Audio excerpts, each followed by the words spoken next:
गुरुर्ब्रह्मा गुरुर्विष्णू गुरुर्देवो महेश्वरा गुरु साक्षात परब्रह्म तस्मै श्री गुरवे नमः.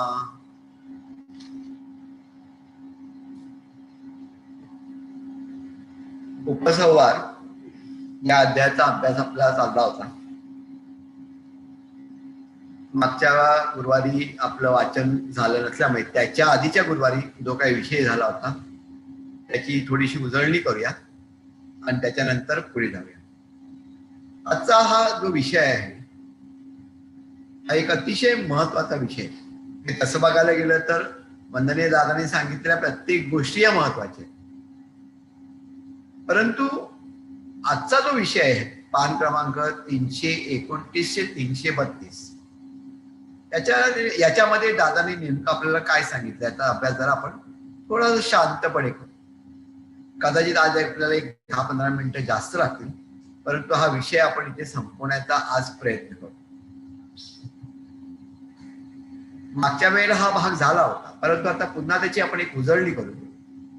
साधक अवस्थेतील दोन अवस्था म्हणजे जेव्हा आपण कार्यकेंद्रामध्ये येतो या गुरुमार्गामध्ये आपण स्थिरावतो आणि गुरुमार्गामध्ये आपण स्थिरावल्यानंतर आपण इथे ज्याप्रमाणे आपल्याला सांगितलं जातं त्याप्रमाणे आपलं आचरण होतं, त्याप्रमाणे आपण वागायला लागतो आणि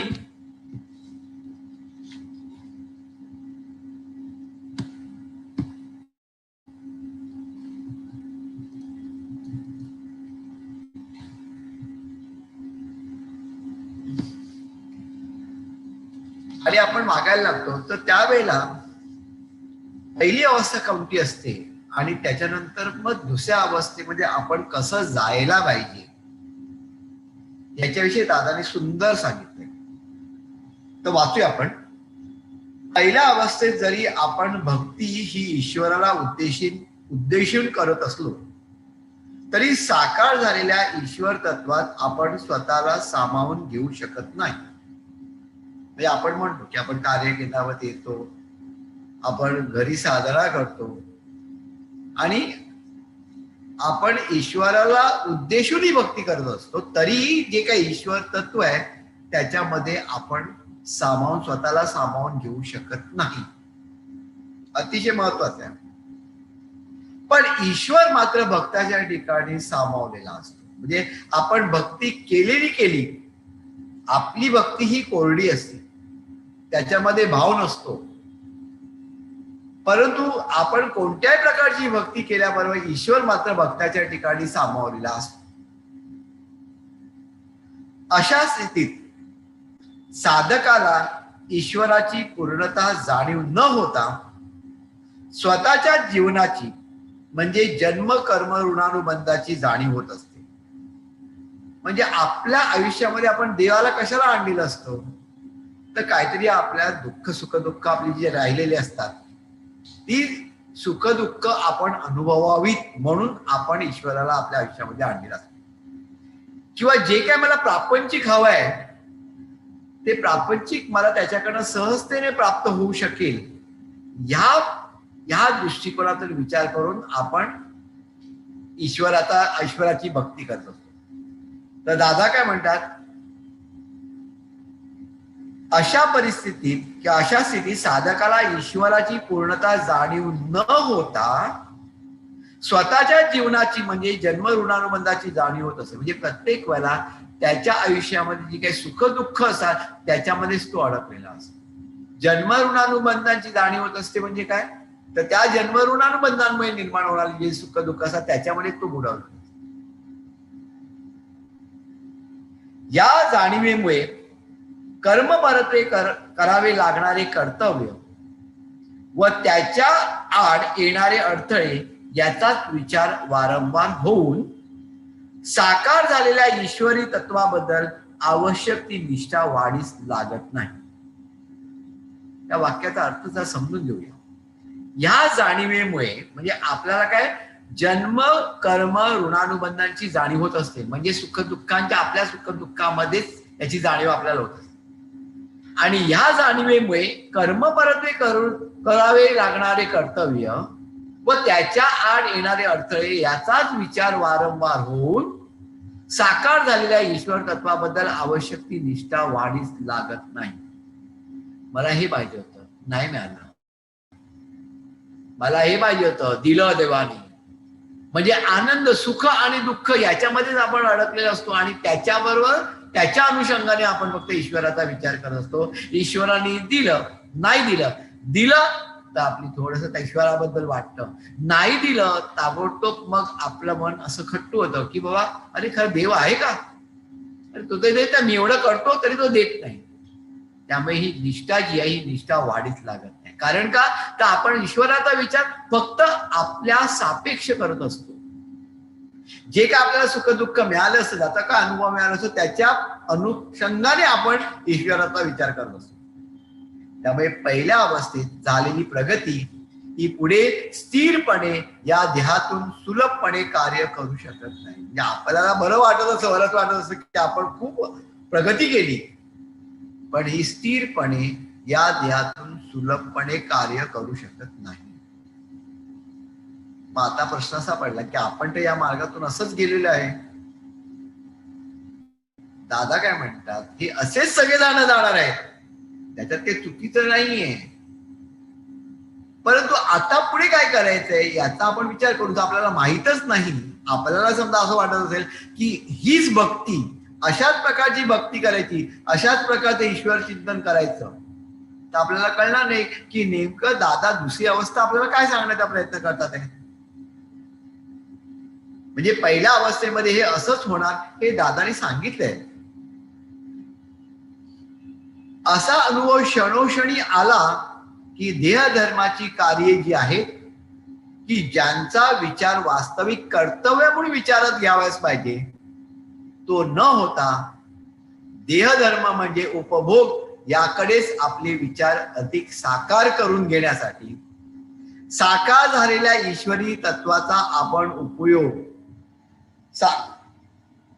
देहधर्माची कार्य जी आहे की ज्यांचा विचार वास्तविक कर्तव्य म्हणून विचारात घ्यावाच पाहिजे, तो न होता देहधर्म उपभोग याकडे आपले विचार अधिक साकार करून घेण्यासाठी साकार झालेल्या ईश्वर तत्वाचा आपण उपयोग करतो.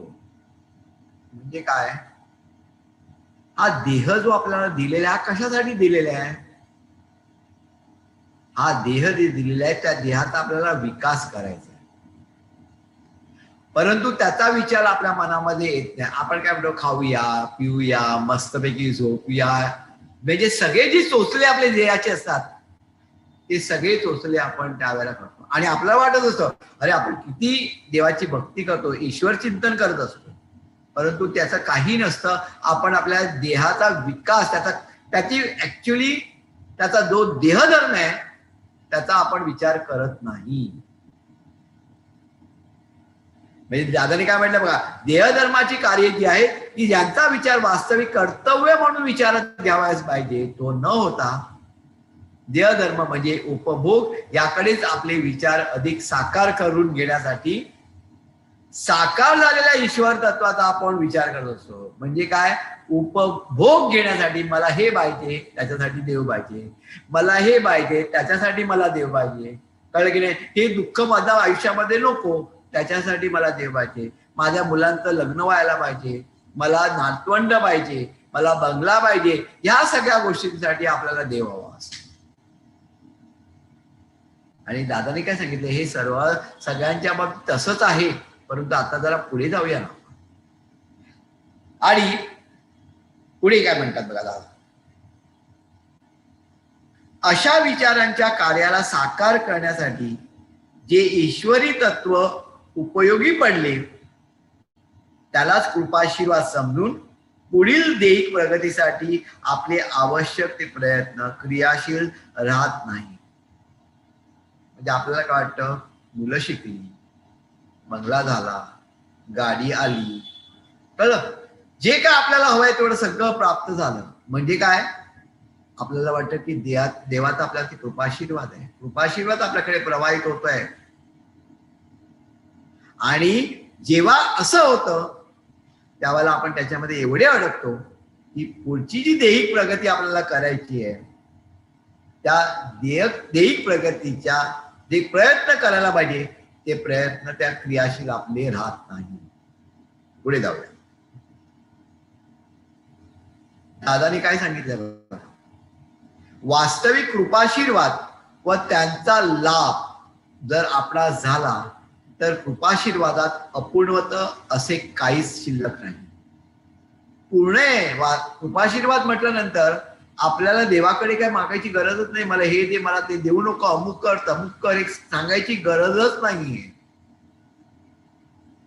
म्हणजे जे आपल्याला प्राप्त झालेले आहे, जे आपण म्हणतो सुख आपल्याला प्राप्त झालेले आहे, कदाचित त्याच्यात ती थोडीशी शांती पण असेल, परंतु निश्चितपणे समाधानी अवस्था आपल्याकडे नसते. तर सुख शांती जरी असली तरी समाधानी अवस्था नाहीये. कारण का ती दुसऱ्या टप्प्यामध्ये दुसरी अवस्था जी दादाने सांगितली आहे तिथे आपल्याला जायचंय. ती दुसरी अवस्था म्हणजे काय ते आज दादा आपल्याला सांगतात. कारण आपल्याला वाटतं की आपल्याला हे सगळं आपल्याला मिळालं ना, म्हणजे याचा अर्थ काय की कृपाशीर्वाद. दादा म्हणतात कृपाशीर्वाद म्हणजे परमेश्वराचं पूर्ण अस्तित्व आहे. मग भक्ती करीत असता कृपाशीर्वादाची वारंवार याचना का करावी लागते? दादा ते बघा ना, माझं घराचं असं होत नाहीये, ते जरा बघा प्लीज, तेवढं होऊन जाऊ दे. कळलं की नाही? माझी मुलं शिकत नाहीये, ते शिकू दे. माझ्या मुलाला नोकरी लागत आहे. मग आपण लक्षात ठेव त्या प्रापंचिक गोष्टीमध्येच अडकलेलो आहोत. किंवा सगळं जरी प्राप्त झालं तरीही आपल्या काही ना काहीतरी इच्छा असतात. आपण कुठेच असं म्हणत नाही जे काय दिलं ते तूच दिलेलं आहे, आता मला अजून काही देऊ नको. आणि दादाने काय मागितलंय बघा नंतर. तरी परमेश्वराबद्दलची पूर्णावस्था आपल्या ठिकाणी वास करीत आहे याची जाणीव सदैव व्हायच पाहिजे. आपल्याला कळलं पाहिजे की त्यांच्या कृपाशीर्वादाची जी जाणीव आहे त्या अपूर्णत्व आपल्याकडे आहे. तर परमेश्वराबद्दलची अपूर्ण अवस्था आपल्या ठिकाणी वास करीत आहे याची जाणीव सदैव पाहिजे. म्हणजे काय, जर मला कळलं की बाबा मी त्यांच्यापासून खूप लांब आहे तर मी प्रयत्न करीन त्यांच्या जवळ जायचा.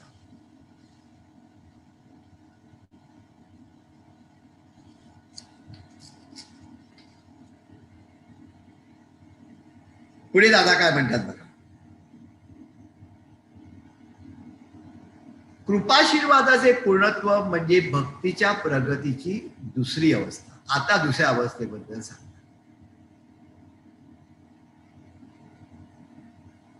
कृपाशीर्वादाचे पूर्णत्व म्हणजे कृपाशीर्वाद जे आपल्याला प्राप्त झालेलं आहे त्याचं पूर्णत्व म्हणजे भक्तीच्या प्रगतीची दुसरी अवस्था. आता दुसऱ्या अवस्थेबद्दल दादा काय म्हणतात ऐका. दुसऱ्या अवस्थेत करावयाची भक्ती किंवा कर्म म्हणजे आकारातून साकार झालेले निराकार असे जे ईश्वरी तत्व आहे त्या तत्वाशी एकरूप होणे. दादांची काय काय वाक्य विचाराने जरा घ्यावी लागतात. काय म्हणतात दादा, दुसऱ्या अवस्थेत करावयाची भक्ती म्हणजे पहिल्या अवस्थेमध्ये आपण भक्ती केली, परंतु आता या भक्तीमध्ये थोडासा फरक पडला पाहिजे. भक्ती किंवा कर्म म्हणजे आकारातून साकार झालेले निराकार असे जे ईश्वरी तत्व आहे त्या तत्वाशी एकरूप होणे. म्हणजे आकार, आपण एक दादा बाबा अमुक एक आपल्या मनामध्ये आकार असतो, त्या आकाराची आपण भक्ती करत असतो आणि त्या आकारातून लक्षात ठेवा ते जे तत्व आहे ते साकार होतं म्हणजे अस्तित्वात आल्यासारखं आपल्याला जाणवतं. पण ते साकार झालं असलं तरी ते असतं काय, निराकार असतं. कारण ईश्वरी तत्व हे निराकार आहे, त्याला कोणत्याही प्रकारच्या लक्षात आकाराचं बंधन नाही. आपण त्याला आकारामध्ये बसवतो, भक्ती करतो आणि त्यामुळे काय होतं ते साकार होतं. गणपतीची मूर्ती आपण आणून बसवतो. गणपतीची मूर्ती म्हणजे काय, फक्त तो एक आकार आहे. आपल्या भक्तीने आपण जे काय मंत्र म्हणतो अमुक त्या सगळ्या गोष्टीचे साकार त्याच्यामध्ये देवत्व येतं. देवत्व जे आलं ते तत्व आहे, त्या तत्वाशी एकरूप होणं म्हणजे थोडक्यात काय, त्या तत्वाशी आपल्याला एकरूप व्हायचं आहे. आता अशा त्या निराकार तत्वाशी आपण एकरूप झालो की या अवस्थेत स्वतःची जाणीव म्हणजे जन्मजन्मांतरातील जन्मकर्म यापासून स्वतःची जी जाणीव होत असते ती न होता निराकार म्हणजे परमेश्वर याचीच फक्त जाणीव होती. अतिशय महत्वाची गोष्ट आहे. आपल्याला सदोदित अमुक तमुक सुख दुःख, आई वडील त्याची दुःख, अमुक नाही मिळालं, ह्याच गोष्टीमध्ये आपण देवाबद्दल विचार कुठे करतो. आपण ज्या क्षणी एकरूप होऊ, त्या तत्वाशी एकरूप होऊ, त्यावेळेला आपला जन्मजन्मांतरातील जन्मकर्म हे विभक्त होणार आपल्यापासून. म्हणजे नाहीच आठवणार नाही, म्हणजे त्याची जाणीवच होणार नाही. अरे हे मला दुःख आहे, हे मला सुख आहे, कशातही आपल्याला आपण कशातही रमणार नाही. कारण आपला एकरूप तो कोणामध्ये झालेला आहे, त्या ईश्वरी तत्वामध्ये. ही जाणीव म्हणजे कृपाशीर्वाद. म्हणजे स्वतःला विसरून आपण त्यांच्याशी एकरूप त्यांना शरण जाणं आणि मग आपलं अस्तित्व नाहीच, ही अवस्था ज्या वेळेला येईल त्यावेळेला कृपाशीर्वाद आपल्याकडे प्रवाहित झालाय असं म्हणता येईल. हे जे गाडी मिळाली आणि बंगला मिळाला आणि मुलं शिकली, ह्या सगळ्या गोष्टी म्हणजे कृपाशीर्वाद नव्हे. या पहिल्या अवस्थेतून आता आपल्याला दुसऱ्या अवस्थेमध्ये जायचं आहे. दुसऱ्या अवस्थेमध्ये जात असताना याच्यामध्ये अडकून न राहता जे काय आपल्याला प्राप्त झालेला आहे त्याचा उपभोग आपण घेतला. आता आपल्याला आपल्या देहाकडे लक्ष द्यायला पाहिजे, कारण ह्याच देहातून आपल्याला सगळं काय पुढचं प्राप्त करायचंय. आणि ती अवस्था म्हणजे काय, तर ती अवस्था म्हणजे हळूहळू करत करत करत आपल्याला त्यांच्याशी एकरूप व्हायचं. दादाने सुंदर उदाहरण त्याच्यानंतर दिलंय.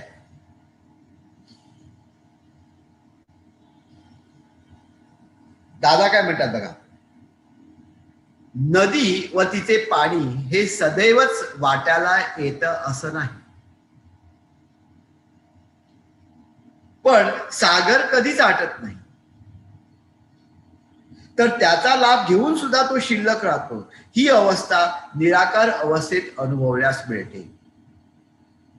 आता आपण विचार केला तर काहीच कळतं की नदी व तिचे पाणी हे सदैवच वाट्याला येते असं नाही. आपण जर नदीचा विचार केला तर कित्येक वेळेला आपण बघतो की नदी ओस पडलेली असते, पाणीच नसतं त्याच्यामध्ये.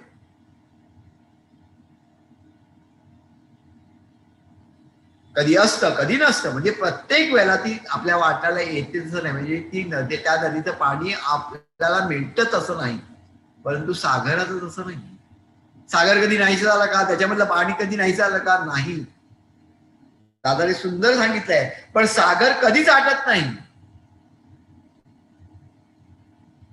तर त्याचा लाभ घेऊन सुद्धा तो शिल्लक राहतो. का, कारण ती अवस्था जी आहे ही निराकार अवस्था आहे. म्हणजे एक लक्षात ठेवा, एक दादाने दिलेलं उदाहरण आहे. नदी म्हणजे काय, तिला एक लिमिटेशन आहे. आणि सागर लिमिटेशन नाही. किती तुम्ही त्याचा लाभ घेतला तरी लक्षात ठेवा पाणी संपणार नाही.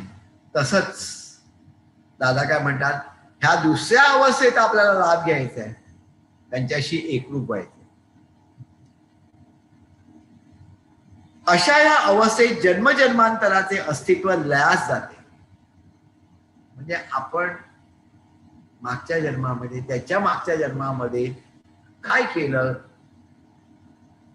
माझ्याकडनं काही चुका घडल्या का, अमुक आहे, ह्या सगळ्या गोष्टी दुय्यम होतात. आपण विसरतो त्या गोष्टी.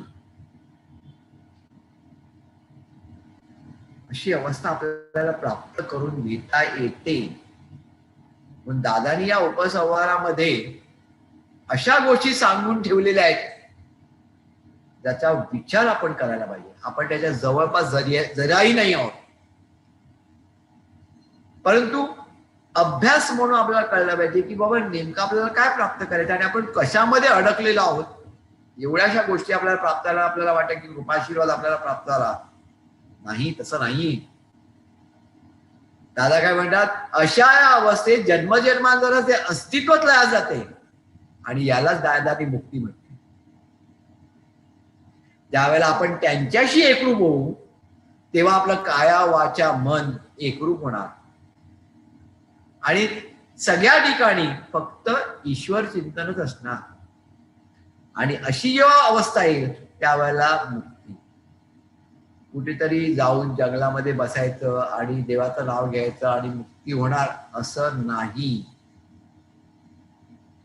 आपल्याला स्वतःला विसरायला पाहिजे. आपलं जन्मजन्मांतराचं मागचं सगळं जे आहे हे त्यांच्या चरणी आपण अर्पण केलेलं आहे. आता तू सांभाळ असं ज्या वेळेला होईल त्यावेळेला ती मुक्ती.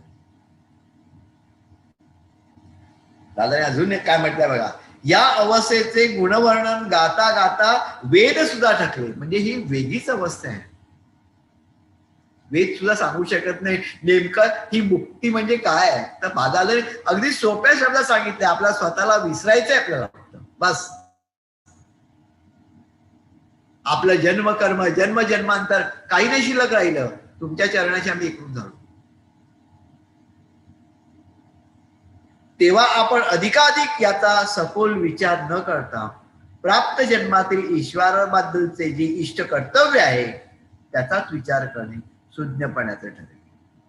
दादा पुन्हा आपल्याला सांगतात, मुक्ती भिक्ती वगैरे याचा विचार तुम्ही करू नका. तुम्ही काय करा, सर्वसामान्य म्हणून आपण काय करायला पाहिजे, तर आपण ईश्वराबद्दलचे जे आपले इष्ट कर्तव्य आहे फक्त केवळ त्याचाच विचार आपल्याला करायला.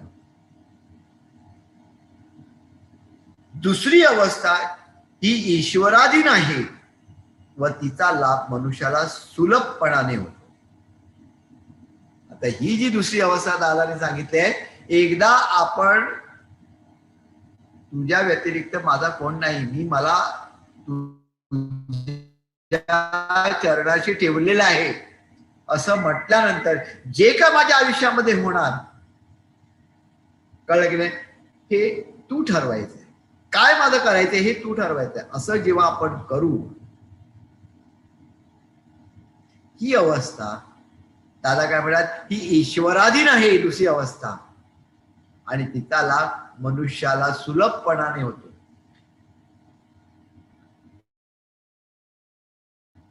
आपल्याला काय वाटतं असं डिफिकल्ट आहे, तसं नाहीये. दुसऱ्या अवस्थेमध्ये जाई पण डिफिकल्ट आहे. एक ईश्वराधीन आहे ती. यासाठी सदैव ईश्वर चिंतन आवश्यक आहे. यासाठी ईश्वर चिंतन आवश्यक आहे, बाकी काही करायचं नाहीये. पण पहिली अवस्था मानवाधीन असल्याने त्याबद्दलचा विचार अधिक शून्यपणाने केला पाहिजे. डिफिकल्ट काय, पहिलंच आहे. तिथे आपण हा विचार करतच नाही. आपण कृपाशीर्वादाचा अर्थच वेगळा लावतो. जे काय सगळं प्राप्त झालं, कळलं की नाही, आपण प्रत्येक वेळेला असंच म्हणतो, काय झालं, हे झालं ना, ताबडतोब नोकरी मिळाली, हो बरं झालं, माझा नवरा बरा झाला, अमुक झालं, ते झालं, ही त्यांची कृपा आहे. हो, पण आपल्याला ते प्राप्त झाल्यानंतर आता पुढे काय हे दादा आज आपल्याला सांगायला लागले हळूहळू.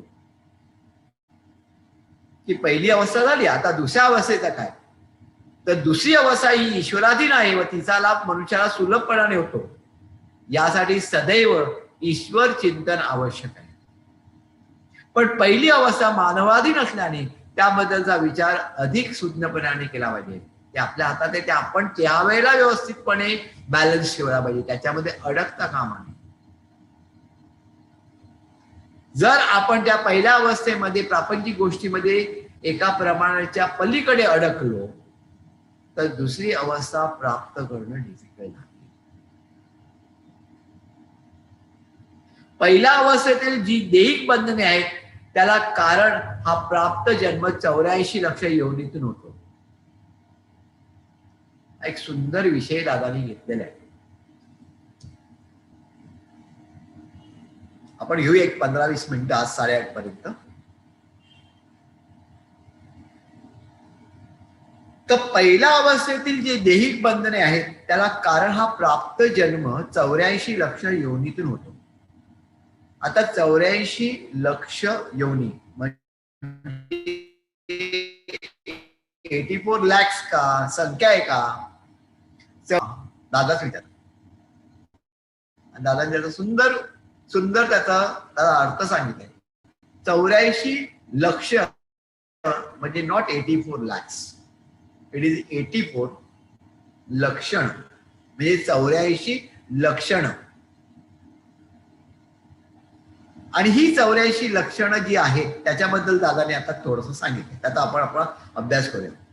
मानवी जन्मापर्यंत या पंचभौतिक देहाला मानवी देह प्राप्त होण्यासाठी 84 स्थित्यंतरातून जावे लागते. हे दादाने पहिल्याच संमेलनामध्ये सांगितलं. 84 स्थित्यंतर होतात. एका योनीतून दुसऱ्या योनीतून तिसऱ्या योनीत. हळूहळू हळूहळू त्याची प्रगती होते.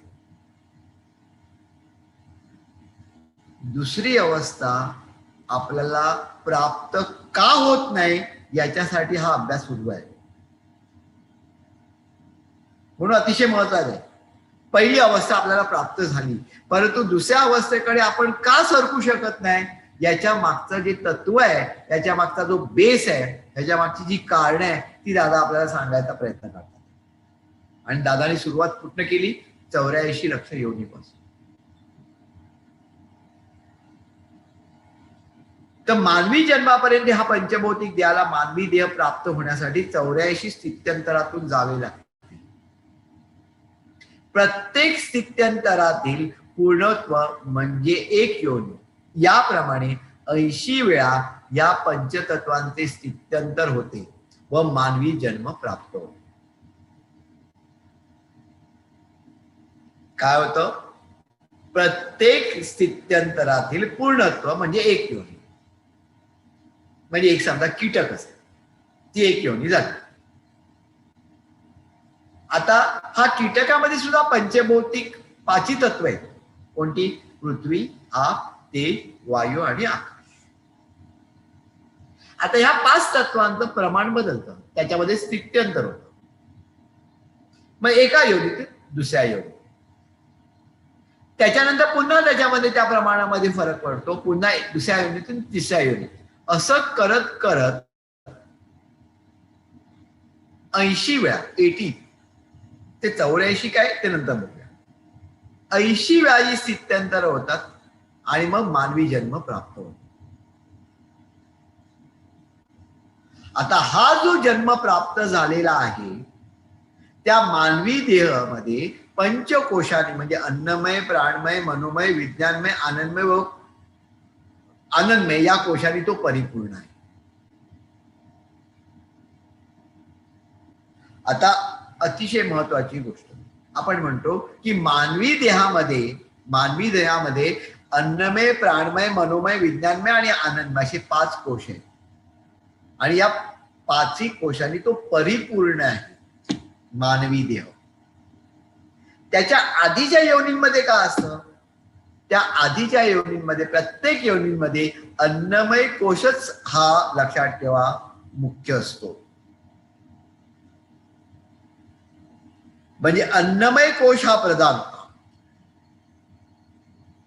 आणि बाकीचे सगळे जे आहेत ते गौण असतात. त्या प्रत्येक योनीमध्ये अन्नमय कोशच प्रधान असतो आणि बाकीचे नसतात अशातला भाग नाही, अतिशय अल्प असतात. पण मानवी जन्म प्राप्त झाल्यावर प्रत्येक योनीत जन्मलेला पंचभौतिक देह हा विकसित होत असता त्यांनी या 5ही कोशांचे पूर्णत्व स्वतःच्या ठिकाणी प्राप्त करून घेतले. त्यामुळे ज्या योनीचे स्थित्यंतर झाले त्या 80 पेशी आज मानवी जन्मात या पंचकोशांशी संबंधित आहे. म्हणजे प्रत्येक योनीमध्ये जो पंचभौतिक देह होता त्याच्यामध्ये काय झालं? हे जे 5 कोश होते त्या 5 कोशांमध्ये विकसितता आली. मेजॉरिटी काय असतात? अन्नमय कोशातून जगत असतात. म्हणजे फक्त खायचं आणि रिप्रोडक्ट असं असतं. परंतु जसं जसं आपण प्राण्यांना बघतो, सृष्टीमध्ये बघतो, तरी त्याच्यामध्ये आपल्याला हे सगळ्या गोष्टी हळूहळू जाणवायला लागतात. तर त्या 80 पेशी आज मानवी जन्मात या पंचकोशांशी संबंधित आहे. म्हणजे आपले जे 5 कोश आहे, या 5ही कोशांशी या ज्या 80 पेशी आहेत, म्हणजे प्रत्येक वेळेला लक्षात ठेवा, एक कोणता तरी एक योनी होती, तेव्हा ती पेशी होती, त्याचं स्थित्यंत झालं, दुसऱ्या योनीमध्ये गेले, त्या पेशीमध्ये फरक पडला, तिसऱ्या याच्यामध्ये अजून पेशीमध्ये फरक पडला. अशा या 80च्या 80 पेशी आपल्यामध्ये म्हणजे मनुष्यामध्ये आहे.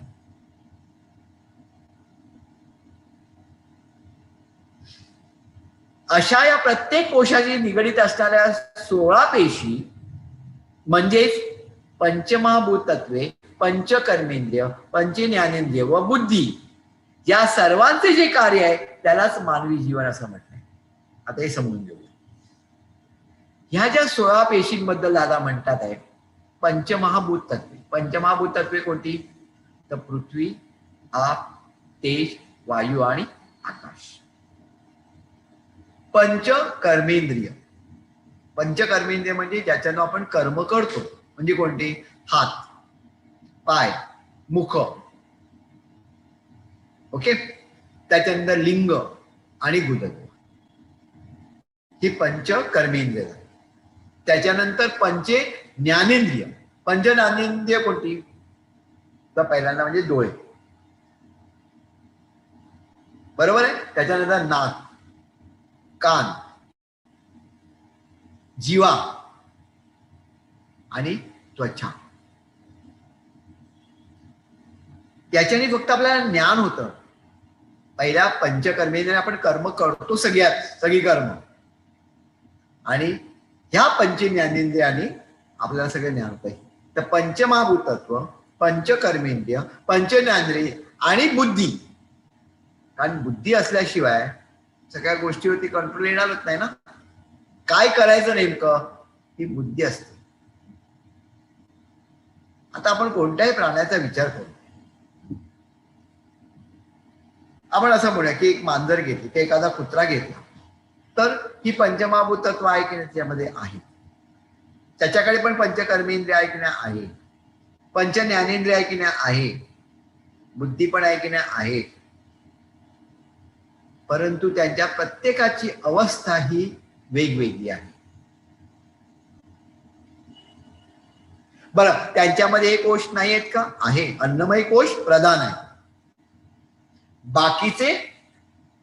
परंतु आपल्याला निसर्गामध्ये या प्राण्यांच्या मध्ये आपल्याला विविधता दिसते आणि आपल्याला कितीतरी असे अनुभव आले असतात जे अनुभव माणसाची निगडीत असतात. जसा माणूस वागतो तसा आपल्याला तो प्राणी वागलेला किती वेळा दिसलेला आहे. किंबहुना काय काय वेळेला आपण जर असं बघितलं तर माणसांपेक्षाही श्रेष्ठ ते वागत असतात. एखाद्या जनावराला बऱ्याच वेळेला तुम्ही बघा, एखाद्या जनावरा कुत्र्याला समजा आपण जेवण दिलं खाल्लं, त्याने पुन्हा त्याच्याकडे जेवण आणून ठेवा, बघत पण नाही, तो शांतपणे झोपलेला असतो, फरक पडत नाही त्याला. आपण काय करतो? खातो, जेवलो, आत्ता जेवल्यावर दुसरं काहीतरी नवीन आला, तिसरं काहीतरी आलं, आपण संतुष्ट नसतोच. हा गुणधर्म म्हणजे ही विकसितता त्याच्याकडे आपल्याकडे नाहीये. आपल्याला लिमिट्स नसतात कुठच्याही गोष्टीबद्दल. कपडे घेण्याच्या बाबतीत असू द्या, कुठच्याही उपभोग करण्याच्या बाबतीत. म्हणजे काय? तर 5 कोश त्यांच्याकडे सुद्धा आहे, लक्षात ठेवा. पण अन्नमय कोश हा जास्त प्रधान असतो, सर्वसामान्य. आणि दादा काय म्हणतात की हे जे पंचमहाभूत तत्व, पंचकर्मेंद्रिय, पंचज्ञानेंद्रिय आणि बुद्धी म्हणजे 16 झाले ना. आणि या 16 या 5 कोशांशी निगडीत आहे. 16 गुणिले 5 म्हणून ते 80. वेगवेगळे कॉम्बिनेशन्स आहेत. त्याप्रमाणे वेगवेगळ्या यवनी दिसतात आपल्याला, परंतु मानवी जन्म याच्यामध्ये याचं पूर्णत्व आहे. म्हणजे काय तर हे जे पाचही कोश आहे हे पाचही कोश विकसित झाले. अशा या मानवी जीवनात विचार आणि विकार यांचे जे कार्य सदैव चालू असते, याला कारण म्हणजे या 80 अवस्थातील स्थित्यंतर परत्वे राहिलेली कोशांची अपूर्णत्वता. किती महत्वाचं आहे बघा. हे जेव्हा आपल्याला कळतं की नाही, तेव्हा आपल्याला कळतं की मनुष्य हा असा का वागतो. आपण स्वतःचाच विचार करूया, आपल्याला दुसऱ्याकडे बघायची गरज नाही. आपण पुढे पूर्ण. मला राग येतो, अमुक असतं, काही गोष्टी असू शकतात आपल्या बाबतीत. दुसऱ्याकडे बघायची गरजच नाही आपल्याला.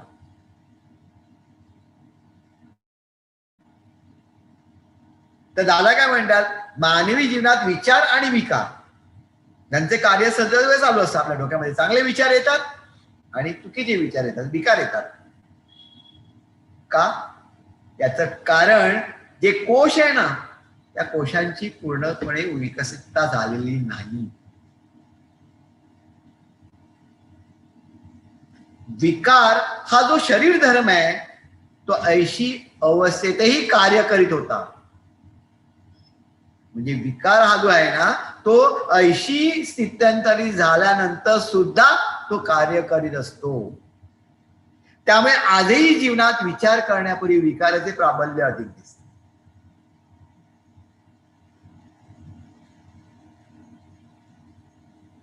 म्हणजे स्थित्यंतर होऊन काय व्हायला पाहिजे होतं, ते विकार जायला पाहिजे होते. ते विकार गेलेले नाही आहेत. त्याच्यामुळे कधी चांगला कधी वाईट असं का होतं, त्याच कारण का आधीच्या योनीमधल्या काही गोष्टी अजूनपर्यंत तत्व म्हणजे जे तत्व आहेत ती तत्व अंशात्मक म्हणजे अगदी कमी ट्रेसेस ज्याला आपण म्हणतो आहे शिल्लक. अतिशय सुंदर सांगितलं दादानी. त्यामुळे आजही जीवनात विचार करण्यापूर्वी विकाराचे प्राबल्य अधिक दिसते. विचार व्यक्त करणे किंवा साकार करणे ही अवस्था मानवी जन्मात प्राप्त झालेली असल्याने विचारांना दृढ ठेवणे कठीण जाते. मनुष्य असा एकच प्राणी आहे की ज्याची बुद्धी विकसित असते. प्राण्याला पण बुद्धी असते परंतु ती तेवढी विकसित नसते. पण आपल्याला बुद्धी मिळाल्यानंतर त्या बुद्धीमध्ये दोन्ही गोष्टी येतात, विचार पण येतात आणि विकार पण असतात. त्याच्यामुळे आपले जे विचार आहे हे दृढ ठेवणं हे आपल्याला कठीण आहे. प्राप्त जन्म व्यतीत करीत असता अन्नमय कोश, प्राणमय कोश व मनोमय कोश यांचा धर्म विकार. बघा अतिशय महत्वाचा आहे. प्राप्त जन्म व्यतीत करत असताना अन्नमय कोश, प्राणमय कोश आणि मनोमय कोश याच्यातून जर आपण जगत असू, मनोमय कोशाचा फक्त उल्लेख केला जाणार नाही, तर यांचा धर्म काय विकार. म्हणजे सगळ्या गोष्टी आपल्याला हव्या आहेत, चुकीच्या गोष्टी, त्याच्यापासून दूर जायचं असेल तर आपल्याला अन्नमय कोशावरती आपल्याला प्राणमय कोशावरती कार्य करायलाच पाहिजे. कारण यांचा धर्म काय विकार. आणि मनोमय कोश, पुन्हा मनोमय कोश दोन्ही ठिकाणी आहे. मनोमय कोश, विज्ञानमय कोश व आनंदमय कोश यांचा धर्म आहे सुविचार.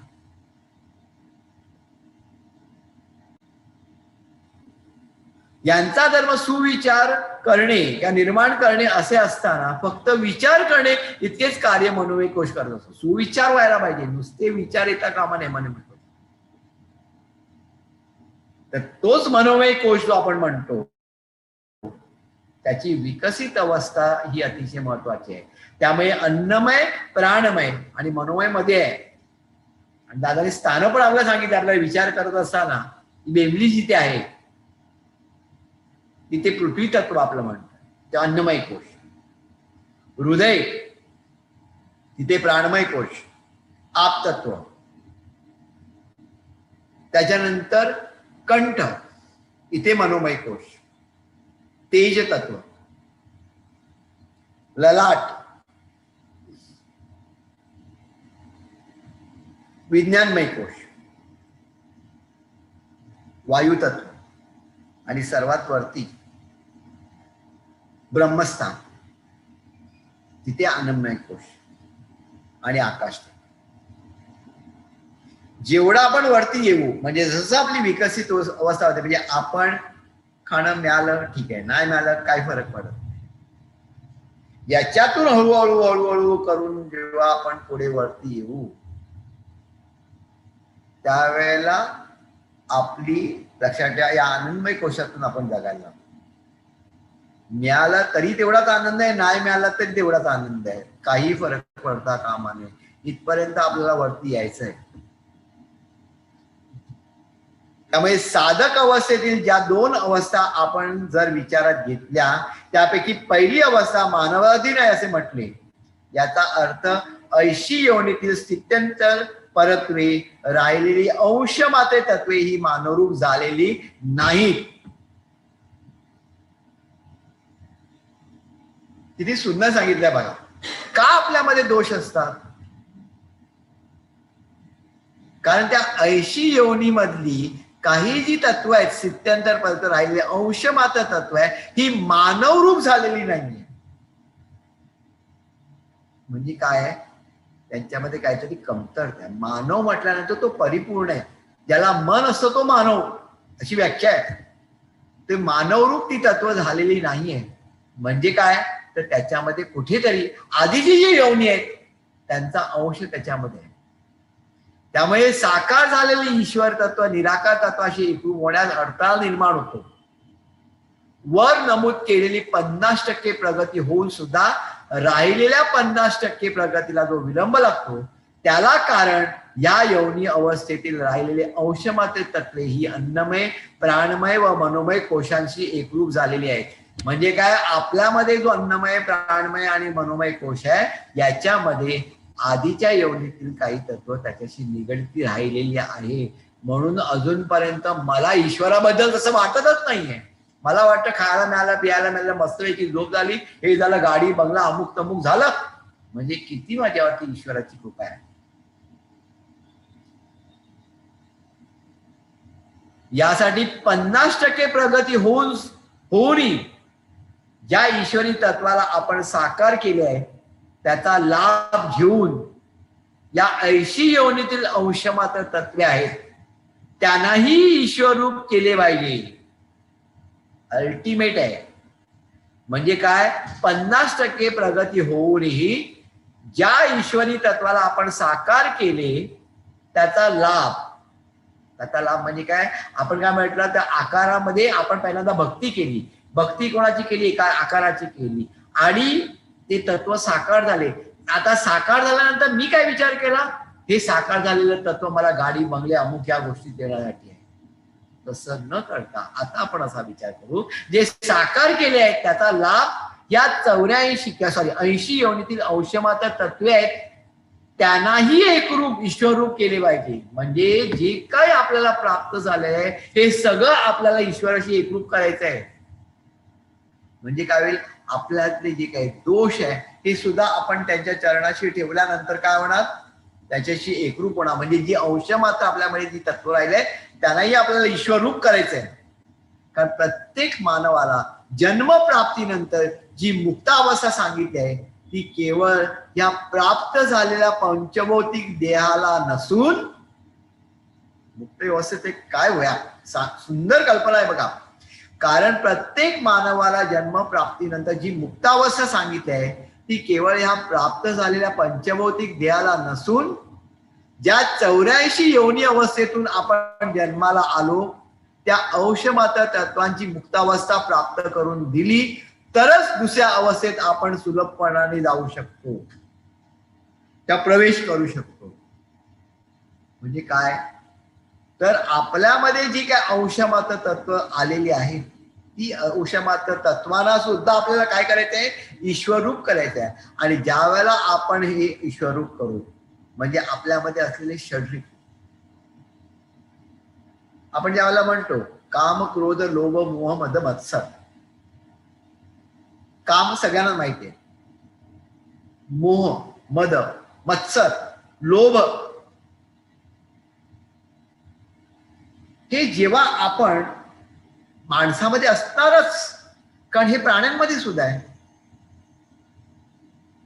काम हे कॉमन आहे, सगळ्यांना माहिती आहे.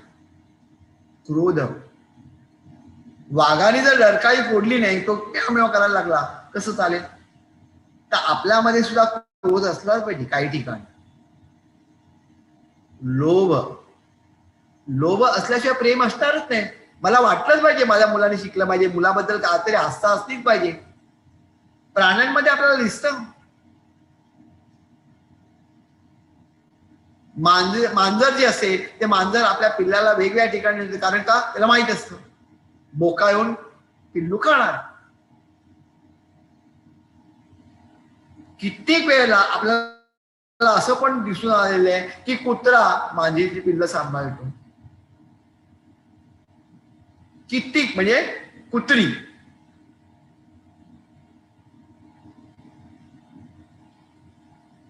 लोभ आहे तो.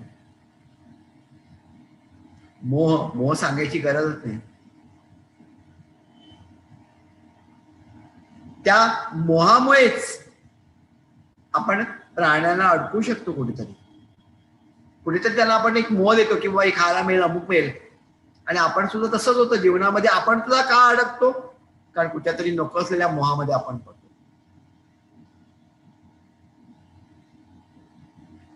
मद,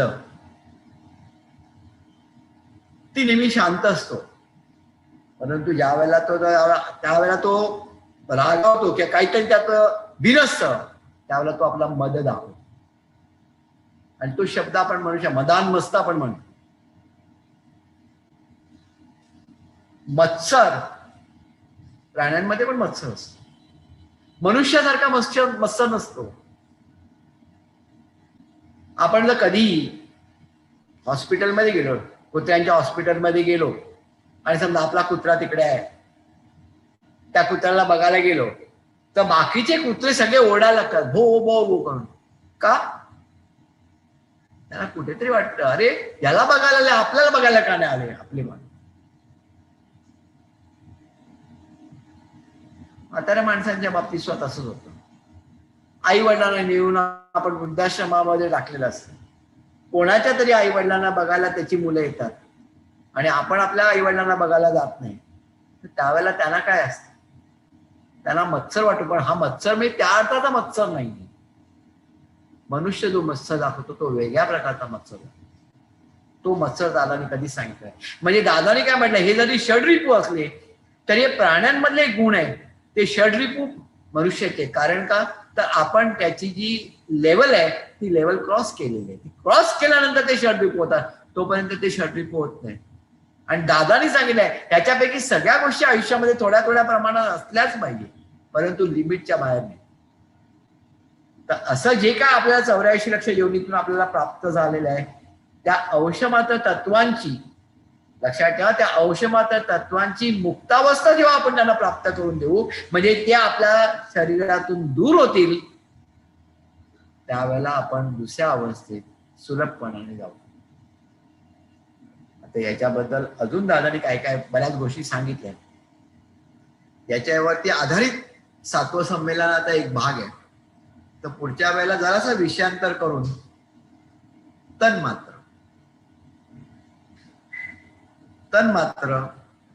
आणि हे जे दादानी सांगितलं आहे याचा संबंध काय, याचा अभ्यास आपण करण्याचा पुढच्या वेळेला प्रयत्न. सच्चिदानंद सद्गुरु साईनाथ महाराज की जय. श्री गुरुदेव दत्त सदानंदाचा कोट. सच्चिदानंद सद्गुरु श्री पंत महाराज की जय.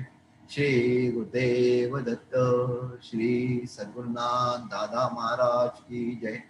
श्री गुरुदेव दत्त.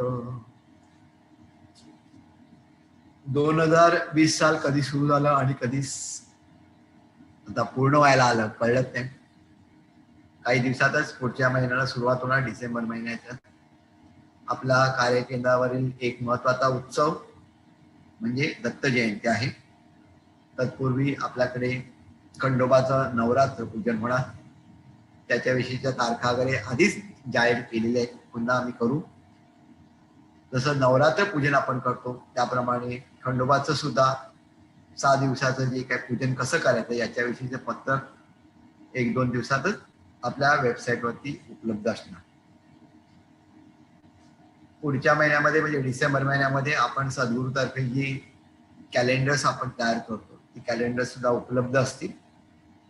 त्याच्यात बरोबर अनुष्ठान म्हणजे पौर्णिमा आणि अमावास्या, त्याच्या व्यतिरिक्त उत्सव यांच्याविषयी माहिती देणारं जे आपलं पत्रक असतं दरवेळेचं, त्याचप्रमाणे शुभ तारखा यांच्याविषयीचं जे एक पत्रक असतं ते पत्रक सुद्धा पहिल्या आठवड्यात डिसेंबरच्या पहिल्या आठवड्यापासून उपलब्ध असते. तर सगळ्या भक्त भाविकांना विनंती आहे, शनिवारी आणि रविवारी जो आपण काल जुळलेला वेळ ठेवलेली आहे सकाळी 9:30 वाजल्यापासून 12:30 वाजेपर्यंत, त्यावेळेला तुम्ही उदी डोळे इत्यादी घेण्यासाठी येऊ शकता.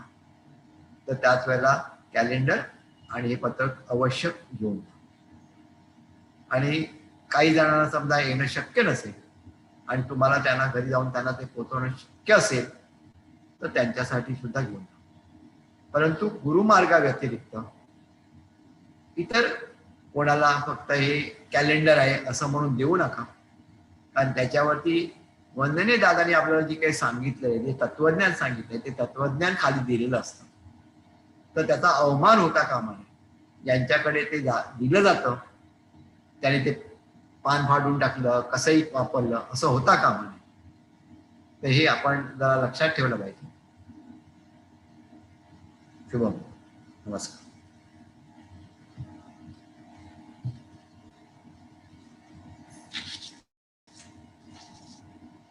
पुढच्या महिन्याचे कामकाजाचे दिवस मला ते उद्यापर्यंत जाहीर होतील, तर कदाचित आज झाले असतील, मला माहित नाही. आतापर्यंत आपण शनिवार आणि रविवारीच कामकाज करतो, त्याचप्रमाणे कंटिन्यू राहणार. डिसेंबर महिन्यामध्ये सुद्धा शेड्यूल तसंच राहील. डिसेंबर झाल्यानंतर एकंदरीत बाहेरची परिस्थिती बघून मग आपण जानेवारी महिन्यापासून काय करायचं त्याचा आपण विचार करणार, त्याप्रमाणे अशा अनाउन्समेंट्स होतील.